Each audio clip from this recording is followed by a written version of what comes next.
Welcome to A Course in Miracles Essentials. I'm Auntie Patricia. And today we're studying Workbook lesson number 186. Salvation of the world depends on me.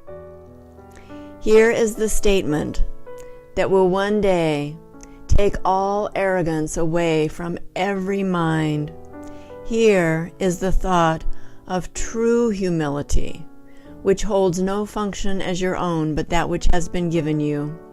It offers your acceptance of a part assigned to you without insisting on another role. It does not judge your proper role. It acknowledges the will of God is done on earth as well as heaven. It unites all wills on earth in heaven's plan to save the world, restoring it to heaven's peace. Let us not fight our function. We did not establish it. It is not our idea. The means are given us by which it will be perfectly accomplished. All that we are asked to do is to accept our part in genuine humility and not deny with self-deceiving arrogance that we are worthy. What is given us to do, we have the strength to do. Our minds are suited perfectly to take the part assigned to us by one who knows us well.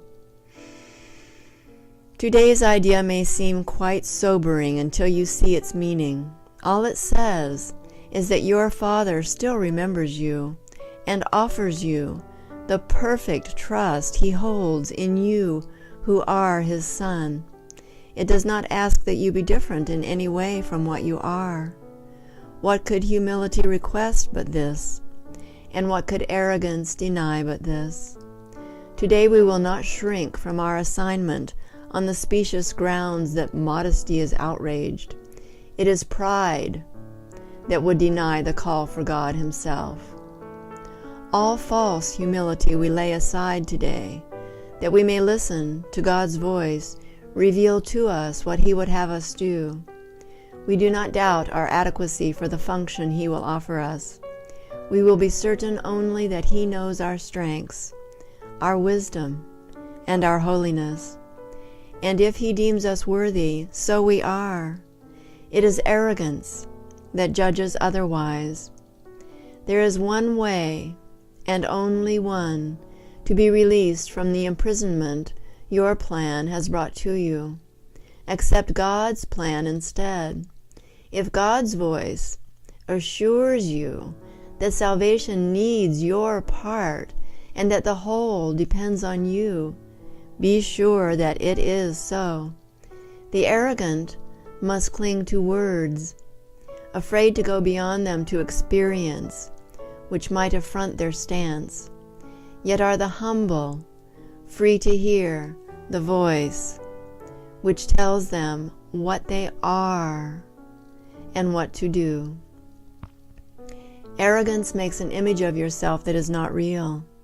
It is this image which quails and retreats in terror, as the voice for God assures you that you have the strength, the wisdom, and the holiness to go beyond all images. You are not weak, as is the image of yourself. You are not ignorant and helpless.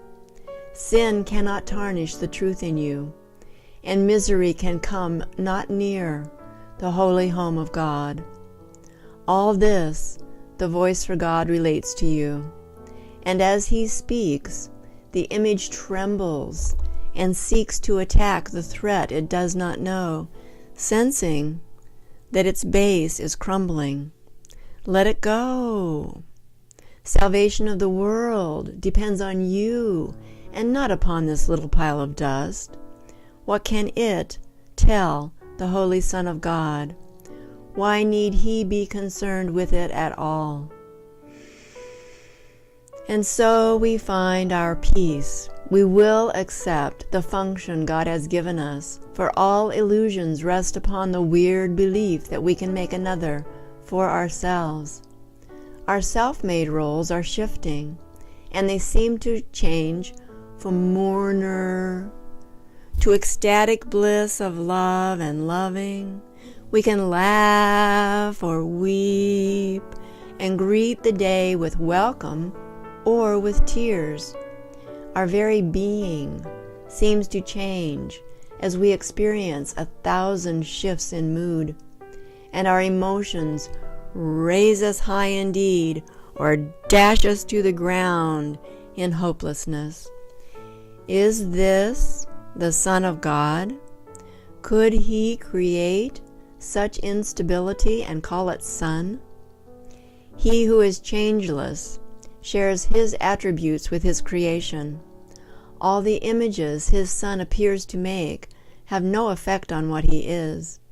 They blow across His mind like wind-swept leaves that form a patterning an instant, break apart, to form again and scamper off, or like mirages seen above a desert, rising from the dust.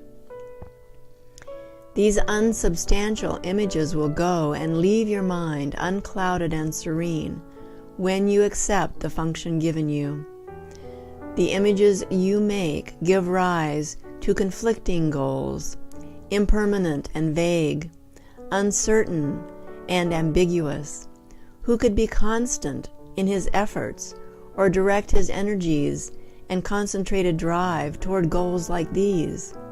The functions which the world esteems are so uncertain that they change 10 times an hour at their most secure. What hope of gain can rest on goals like this? In lovely contrast, certain as the sun's return each morning to dispel the night, your truly given function stands out clear and wholly unambiguous. There is no doubt of its validity. It comes from one who knows no error, and his voice is certain of its messages. They will not change, nor be in conflict. All of them point to one goal, and one you can attain. Your plan may be impossible, but God's can never fail because He is its source.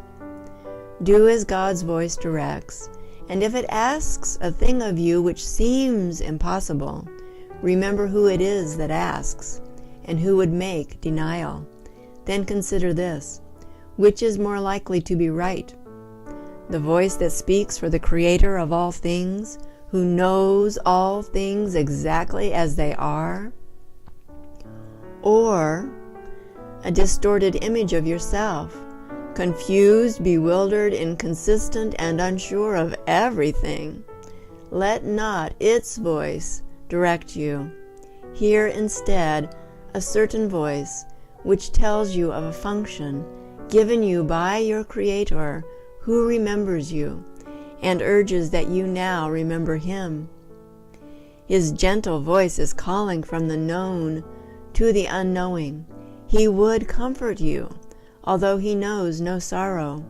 He would make a restitution, though He is complete. A gift to you, although He knows that you have everything already. He has thoughts which answer every need His Son perceives, although He sees them not.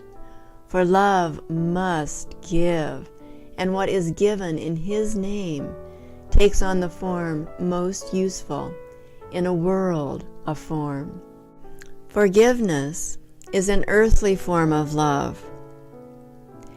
In this form, you can fulfill your function even here, although what love will mean to you when formlessness has been restored to you is greater still. Salvation of the world depends on you who can forgive. Such is your function here. So thank you for coming today, and please come back tomorrow for lesson number 187.